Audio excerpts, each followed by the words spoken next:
Hello students, I hope you're all doing fine and have reviewed all the lectures that I have uploaded previously.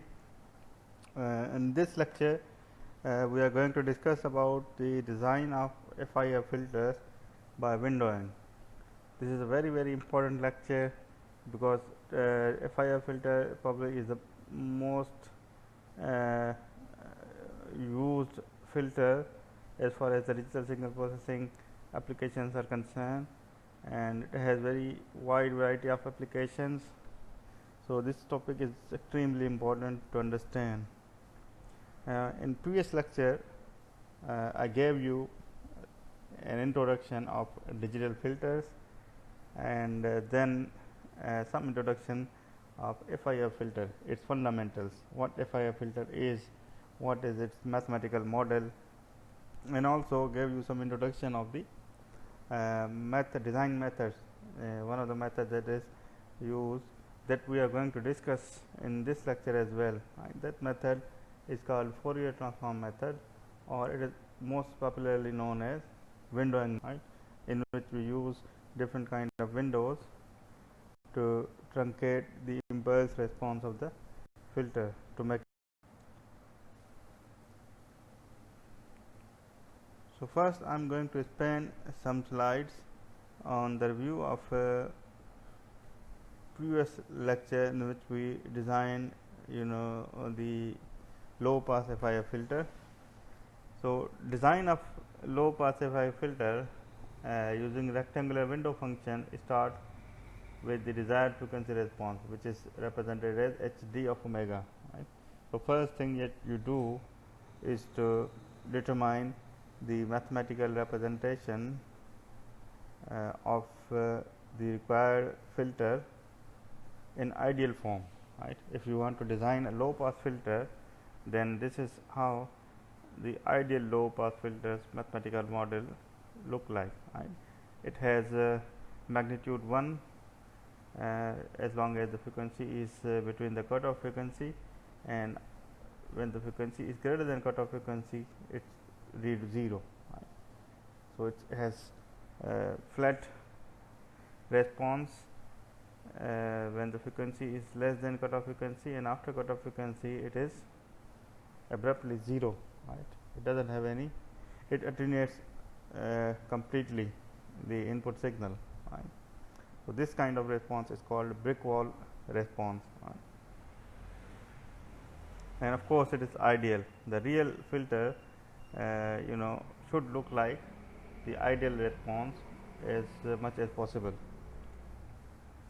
So the impulse response of this filter is given by this equation. We can find out this by simply taking the inverse Fourier transform of HD of omega. So inverse Fourier transform of HD of omega, or the impulse response HD of n, is given by this equation, which is basically a sinc function. We have already found how to find out this inverse Fourier transform in the last lecture. So it is basically a sinc function, a normalized sinc function, which looks like this. So the problem with this sinc function is that it has values, non-zero sample values for negative value of n, as you can see on the left side of the 0, and also it is infinite in length. So it is you can say, one problem is that it is infinite in length. So infinite length filter cannot be implemented practically. It would require infinite memory, to store infinite samples, which is impossible. And other problem with this is it has values for negative value of n.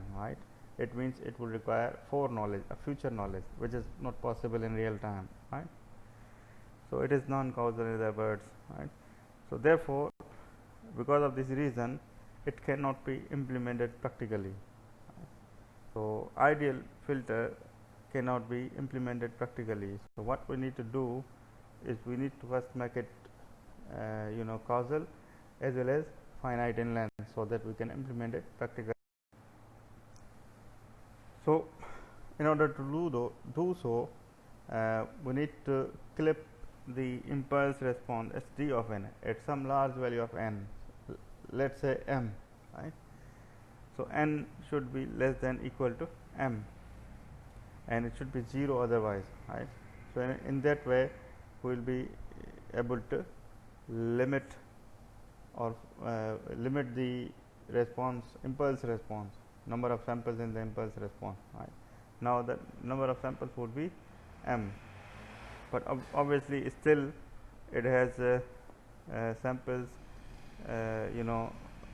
on the other side of the 0 as well, on the left side of the 0 as well, right. Although now it has become finite in length, but still it is symmetrical about origin, right. So the response of this filter, the frequency response of this filter is shown in this graph for omega c equal to 0.4, and you can see that this is the cutoff frequency, omega c equal to 0.4. In the pass band there are some ripples, and in the stop band again there are some ripples which can be observed from this figure. And also you can see that the transition from pass band to stop band is not abrupt, not like a brick wall, but it is going down gradually, right. It has started at some value before 0.4 here, and after some value of 0.4 it has become 0, not completely 0, but there are certain ripples in the stop band as well. So this is how the practical response of the filter, which is represented by this finite length impulse response of the impulse response function. So now this one in the blue color is h of omega, and this is how the ideal response should look like, which is represented by hd of omega in the red color, right. So you can see that it is impossible for the response to be like this brick wall. We need infinite number of samples, right, which is impossible, which is not possible to design it, but we can actually make it better. H of omega can be made better by increasing the number of samples, right. We can increase the number of coefficients or increase the number of length. M should be large as possible, so that the h of omega here, one in the blue color, should look d of omega.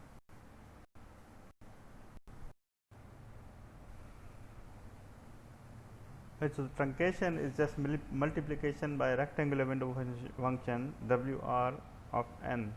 WR of n is equal to 1 when n is equal to 0 to m, and it is equal to 0 otherwise. Now let me clear one thing before moving further in this lecture. In some books and even in my previous lecture, the mathematical representation of rectangular window function is equal to 1 when n is equal to 0 to m minus 1, and it is equal to 0 otherwise. So in some books you will find here at 0 to m minus 1, not only in rectangular window function, but the other window function that we are going to discuss in the next slides, right. So sometimes in some books you will find m minus 1 here, and sometimes it is m. Now it depends what value of m you choose, right, because m represents the length of the filter, and when m is 20, the length of the filter is 21, because n starts from 0 to 20, means 21 samples or 21 values, 21, so we call 21 length. So sometimes when the length of the filter is 21, we represent m equal to 21 in some books, and in some books when length of the filter is 21, m is equal to 20, right. So here in this lecture we will assume that when the length of filter is 21, m is equal to 20, right. So already one sample is deducted from m, right. So you can write down n equal to 0 to m. It means length of the filter is m plus 1, right. So you don't have to write down m minus 1. So don't be confused in this. It is just how you choose the value of m. So here we are going to represent m as the length of the filter minus 1, right. So practically the truncated and delayed impulse response is used so that you have a finite length filter and which is also causal, right. So delayed, the amount of delay is equal to m upon 2, right. Whatever the value of m is, half of the samples are on the right side of the 0 and half of the samples are on the left side of the 0. So you have to shift all the half which are on the left side to the right side, right. So delay would be half of the m. After doing shifting and truncation, the resulting filter is causal and finite in length, and therefore it can. So what are the design requirements? That is the fundamental question in while designing the FIR filters. So the design requirements generally falls into these three basic requirements, right. So ideally the filter would be the best one as far as the computations are required. Implementation on a digital computer is concerned, m should be small as possible, because when m is small you need smaller memory, you need smaller onboard computer that can perform these computations in a real time, right. If we have a large value of m, it means you have to perform more computations in real time, you need more powerful processor, right. So obviously m should be as small as possible so that you can implement your filter on cheaper alternatives, right. So that is one thing to consider while designing the FIR filter. Another fundamental requirement is h of omega should be as close as possible to hd of omega. Hd of omega, as you know, is the ideal filter requirement, and h of omega is the practical filter design. So it should be as close as possible. So it means narrow transition band, as I showed you in the previous slides. So when they are close together, the transition band would be narrow, right. You would have a brick wall response, which is ideal requirement, and if we can achieve this practically, then it's a best design. Then flat pass band and stop band. There should be no ripples in the pass band and the stop band, right. These are the three requirements while designing the FIR filters or any other filter, but these requirements are actually conflicting, right. This is the problem. So you have to make a trade-off somewhere, right. So how these designs are conflicting, we are going to perform the detailed analysis in next slides. Then you will understand that where the conflicts come and how you can actually do the trade-off.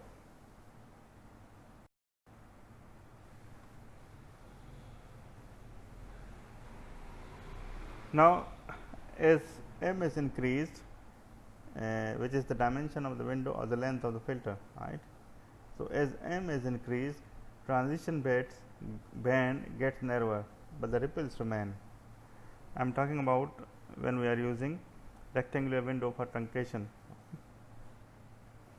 So you can see that this is the transition band. Transition band is simply a transition from pass band to the stop band, right.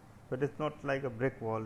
It doesn't happen suddenly, but it takes some time. It happens gradually, right. So this transition band, it gets narrower when m is increased, when dimension of the window is increased, or the filter coefficients are increased, right. So here m is 15. When m is increased to 30, to twice, you can see now the transition is somehow sharper as compared to m equal to 15, but the ripples are still there, right. Here we had 3 oscillations in the pass band. Now we have 6 oscillations, twice as much, right. Similarly in the stop band as well, right. So oscillations are still there, right. And if we increase m further from 80 and 120, we can see that the transition band is getting narrower, and when m is equal to 120, it is like a brick wall, but the oscillations or the ripples in the pass band and the stop band are still there, right? In fact, number of oscillations are much higher than the number of oscillations when m is equal to 15, right?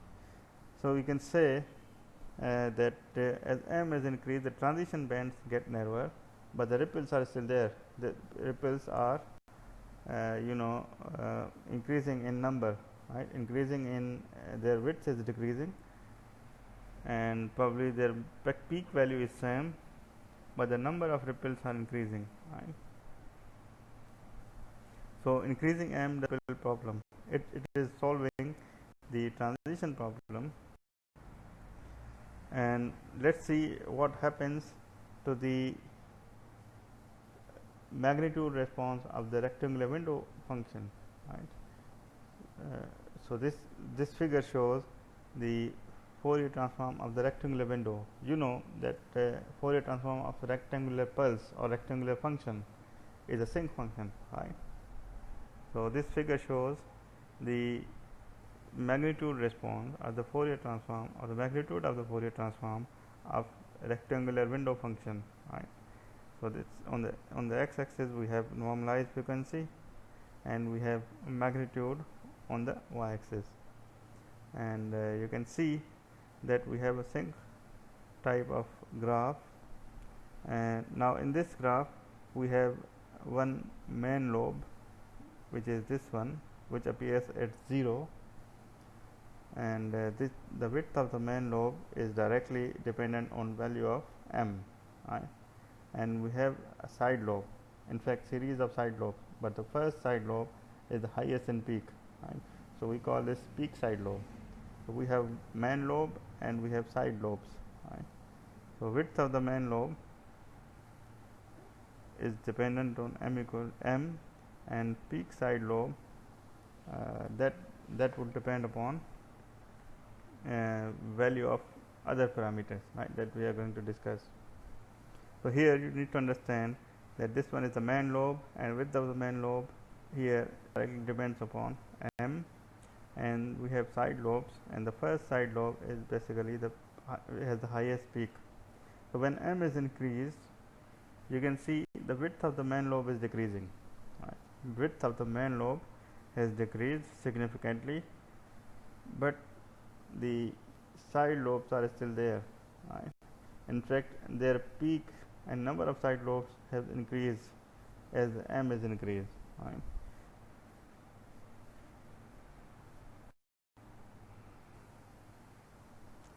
Right, so the width of the transition region between pass band and stop band in h of omega is directly proportional to the main width of the main lobe of WR of omega, right? As we have seen that when m is increasing, the transition band is decreasing as well as the width of the main lobe is decreased, right?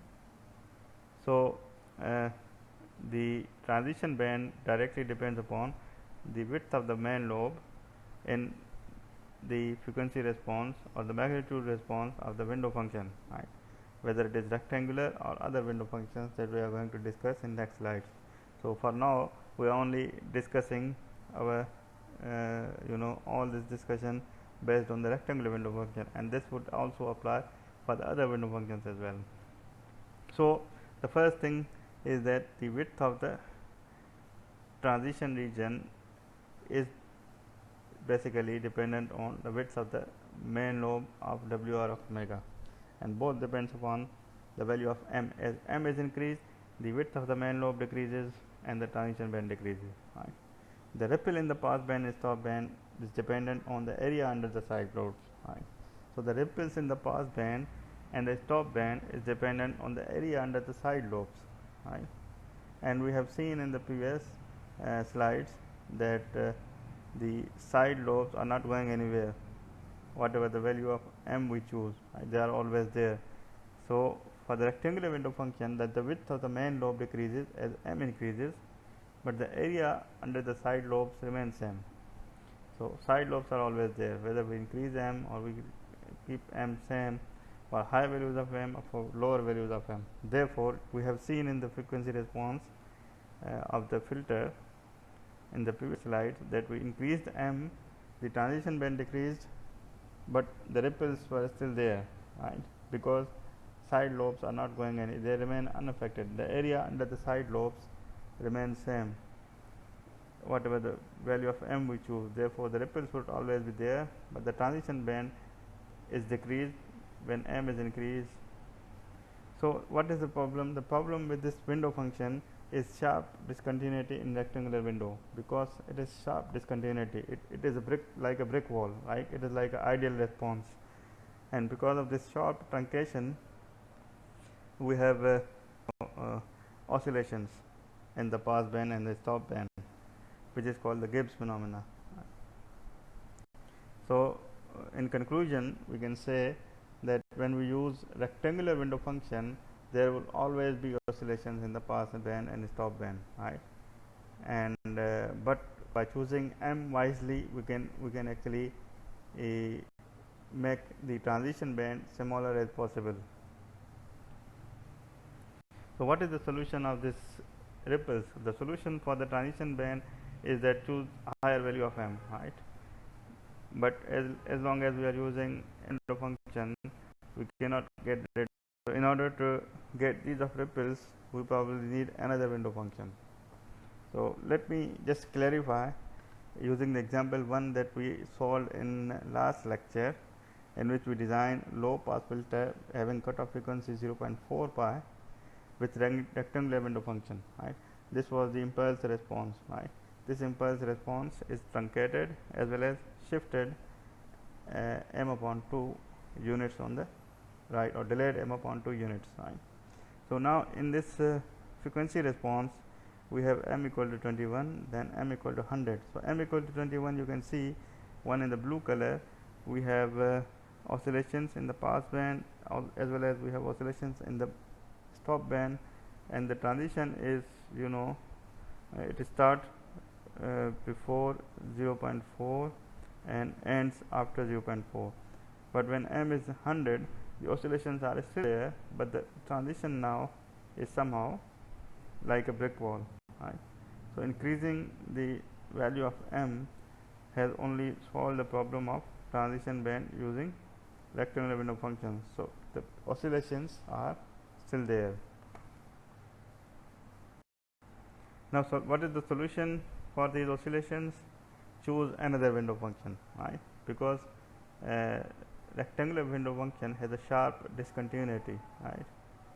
So, use window with no abrupt discontinuity in their time domain response, and consequently low side lobes in the frequency response, right?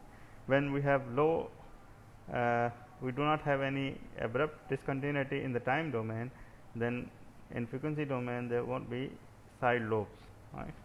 So, for that we can use another window function which has smooth transition in time domain, right? So, in this case, if we use another rectangular function, another window function which do not have sharp discontinuity, then we can solve the problem of ripples. But obviously, because of the smooth transition in time domain of another window function, we can have a large transition band, right? It is a trade-off. If we use sharp discontinuity window functions, you will have a sharp transition band, but you would have ripples in the pass and stop band. But if you use a smooth transition window function which do not have sharp discontinuity, then you might have no ripples in the pass and stop band, but the transition band would get larger, right? So, it is basically the design trade-off, that how much ripples you need and how much sharp transition you need from pass band to stop band, right? But obviously, you can increase the sharpness of the transition band, or you decrease the or you can decrease the transition band by increasing the of the filter by choosing higher values of m, right? If you remember in the last lecture, in example 2, we use Hamming window for designing the same filter, same low pass filter. Right? So Hamming window is do not have sharp discontinuity. It has smooth transition. Right? So it is from 0 to m equal to 0.54 minus 0.46 cos of 2 pi n upon m. In the last lecture, probably we have m minus 1 here for the same reason that we discussed in the previous slide. Right? So Hamming window do not have a sharp discontinuity, and therefore we expect less number of ripples, but we should expect wider transition band. The impulse response of the filter now would look like this impulse response of the ideal shifted and delayed version and truncated version multiplied by this Hamming window function. Now here we have plotted the frequency response of Hamming window function, and now you can see that the side lobe, the amplitude of the side lobe is very low. They are practically non-existent, right, for same value of m. So we have very small side lobes, and width of the lobe, however, seems greater than the rectangular window function, right. So width of the main lobe is wider than the rectangular window function for the same value of m. However, there are no side lobes, or there are very low amplitude side lobes, right, because of the smoothness in the transition. And if m is increased, you can see that the width of the main lobe has decreased significantly, right, and the side lobe is still there, but has very compare the frequency response of rectangular window function and the Hamming window function. The rectangular window function's frequency response is given in blue color, and Hamming window is in brown color, and m is equal to 15 here. So you can see that the width of the main lobe is greater than the width of the main lobe of rectangular window function. However, there are no side lobes in the Hamming window as compared to the side lobes of rectangular window function, right. So this is again evident that the transition band would be wider in Hamming window, but would be smaller ripples, and in rectangular window function the transition band would be slightly sharper, but it would have larger ripples in passband and stopband. Now the frequency response of the filter with Hamming window and the rectangular window is compared, and again blue color is the rectangular window function filter and brown color is the Hamming window filter. You can see that the transition from passband to stopband is taking more time or wider for Hamming window. It starts nearly at 3 pi radians, 0.3 pi radians, and it stops at nearly 0.5 pi radians. And for the rectangular window, it is sharper. But obviously, in rectangular window, you can see a lot of ripples in the passband and the stopband, and Hamming window we do not have any ripples in the passband and stopband, or there are ripples which are not visible, which are very small in size. If we zoom in, probably find some ripples. So comparatively, there are no ripples.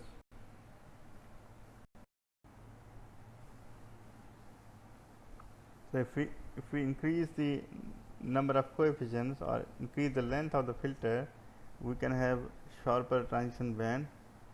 You can see here in the brown color, when m is equal to 100, we have like a brick wall response and without passband and stopband ripples. Right. So using a different window function, we can achieve the design requirements, right. So although they are conflicting and we might have to do a trade-off, but we can achieve the requirements closer to the ideal requirements.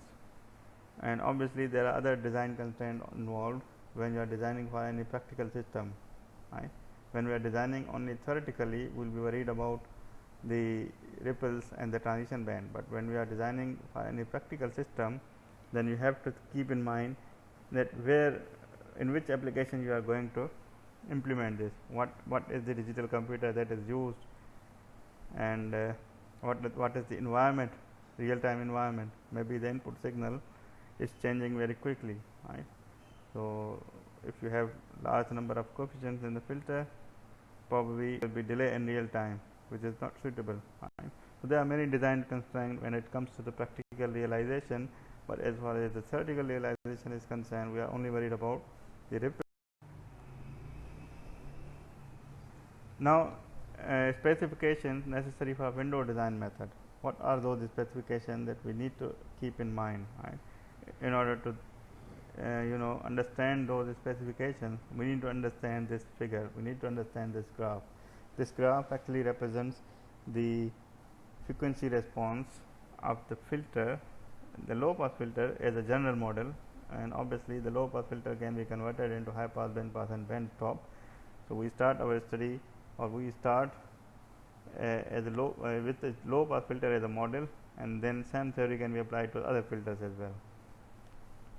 So this represents the magnitude response of a low pass filter, a general magnitude response of a low pass filter with cutoff frequency omega c. You can see here, right? And this is the pass band. Here the ripples in the pass band are represented by sigma 1 plus sigma and 1 minus sigma as the maximum peak and the minimum peak. So 1 plus sigma is basically the maximum peak, you can see here, right? And it appears when the transition from pass band to stop band is about to happen, right? So maximum peak here in the pass band is probably the last peak, and maximum peak in the stop band is the first peak, right? So this dotted response, you can see this one dotted line, this represents the ideal filter frequency response. It represented by hd of omega or hd of e power j omega, and h of e power j omega or h of omega is the practical filter response, this one. And delta omega here is basically the width of the transition band, the transition from pass band to stop band, that is represented by delta omega, and the width of the main lobe is represented by delta omega m. The width of the main lobe is basically delta omega m. So this is the frequency response of window function being used, right? And width of the main lobe is represented by delta omega m, and you can see the ripples in the pass band are same as ripple in the stop band, represented by delta, right? So pass band ripples and the stop band ripples are represented by delta here. And now we are going to discuss about some key properties which will be used in designing. Now first key property of window design method is that equal transition bandwidth on both sides of the ideal cutoff frequency, right? So cutoff frequency is omega c, and the transition band, half of the transition is from omega c to pass band, and half of the transition is from omega c to stop band, right? So omega c is actually exactly at the midpoint of the transition band, right? So if you know the upper corner frequency, which is this one, and lower corner frequency, find out omega c by adding upper and lower corner frequency and dividing by 2, which is actually the midpoint of this, right? The second key factor is that the peak approximation error, which is delta, in the pass band and stop band is same for window design method, right? Delta, which is actually the ripples in the pass band and stop band, are same in window design method. The ripples in the pass band and ripples in the stop band are same, they cannot be different, right? The value of lambda here, whatever the value would be same here, right?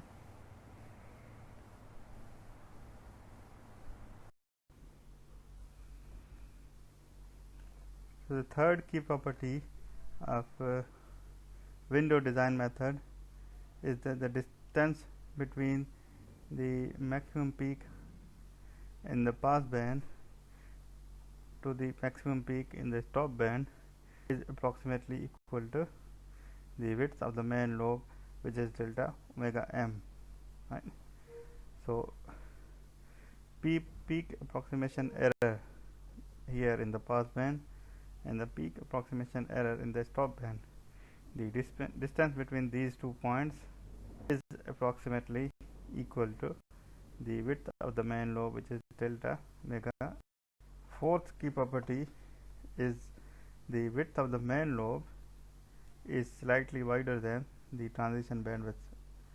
Transition bandwidth is delta omega and width of the main lobe is delta omega m. So you can see here the width of the main lobe is slightly wider than the transition bandwidth.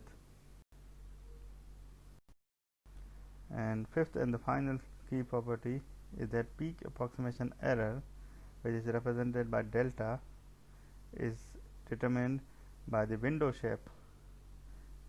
It is independent of the filter order and it is independent of the value of m, as we seen in the previous slides. Increasing or decreasing the m and didn't have any effect on the ripples, but choosing the appropriate window function had, right? So delta, the peak approximation error here, or the delta, which acts basically same for passband and the stopband for windowing design method. It depends on the choice of window function and not the filter order.